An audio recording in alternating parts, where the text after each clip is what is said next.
everyone, it's Sherry Carroll for SimonsStamp.com, and I have a beginner series video for you on using colored pencils. My preferred method for coloring is to use colored pencils. I can get a real great variety of colors, and also I can sharpen these to a really fine point and get into really small details. So I'll show you the typical tip of my pencil. It's quite sharp.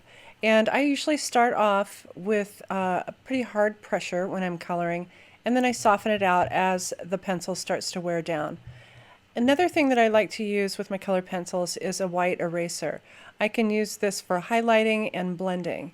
And speaking of blending, I also use the Prismacolor blending pencil, and I let that one get a little bit duller so that it gives me a smoother effect. A lot of the times when I want to lighten up my color, I'll go ahead and grab my white pencil, and I use this one quite a bit. I'll be speeding up this video so we can get through some of the coloring, but I'm starting off with a fairly dark brown, and I'm just coloring in the bottom portion of this mushroom image. I'm going around the edges, and I start off with a really hard point right on that line. And then as I back away from that image, I kind of lighten the pressure of my hand. So I'm just kind of pulling the color out just to get a gradated effect. And you can see just here on the bottom where I'm just going a little bit lighter.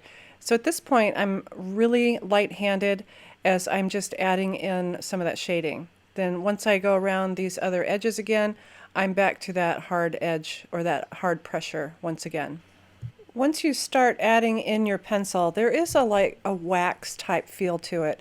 And right at this point, I am using that blending pencil, and this will soften up everything. As the pencil goes over the tooth of the paper, you can see the pencil lines. And what this blender does is it just smooths everything out. So I am just going back and blending, and I will hit on those hard edges or the really hard pressure areas that I've done. And this also just pulls the color around and just really smooths everything out. I will go back in and add additional color. Now that my paper is really soft from using that blending pencil, it is not leaving me the pencil lines like it was before. So now I can really go back in and get intense color and start pulling everything around. Once you saturate the paper with the wax from the pencil, it becomes easier to work with the pencils to start blending. So one of the things that I do is I add my color onto my paper, then I do some blending, then I go back in and add additional color, and then a lot of the times I'll go back in and I'll grab my eraser and just kind of highlight areas. And what I mean by highlight is that you can remove the color with the pencil eraser, especially with the white one, and it gives you, it kind of helps you highlighting the areas. Here I'm using it right now. So this mushroom is round, so I want the center areas of the mushroom to be lighter, and then I want the outside to be darker. Here I'm using the white pencil to go ahead and go in and start doing some more blending. Sorry that sometimes my camera is having a hard time decide what it wants to focus on, but so you get the idea of going back in and blending. I'm pretty happy with the bottom part. At this point I have a lighter pencil, and I'm going to go ahead and start shading in the top part of the mushroom. And I'm just going around the edges. Here I'm using that real light hand again, and as I get towards the outer edge or right on the edge line of that stamp, I'll do a little bit heavier hand.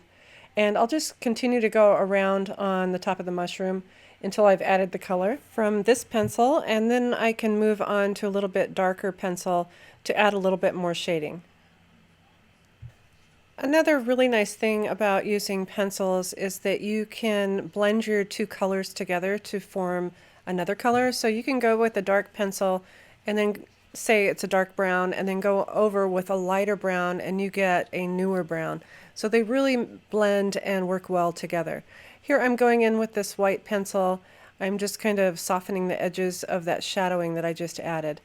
Now I'm going in to color the little windowsill of this window, and I'm just going with a medium hand just to get some color on there, and then I can go back in and do some blending and lightening as I want. I have grabbed yet a little bit darker pencil. I'm going to go ahead and do the panes of the glass with this pencil. I'm just using really light pressure.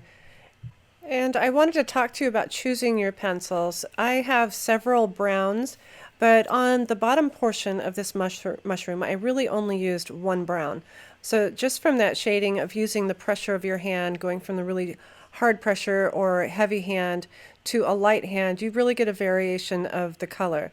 As you go into other areas, like the mushroom top has a little bit more yellow to it, and so I've chosen a different color tone to go onto those. When I'm choosing some browns, a lot of the pencils to look at also are like the warm grays, because those have quite a bit of brown in them, and they're really desirable to get different tones of shading. So I'm going to go ahead and finish up the door jamb and also the little window panes on the bottom portion of my mushroom. Now I am coloring the door, and I've chosen a color pencil that has a little bit more red to it, so there's a difference in the color of brown between the door jamb and the door. And so I'm just outlining it so that it'll look like it's inset a little bit, so just adding that heavy hand right around the wood planks makes it look like it has just a little bit of shadow to it.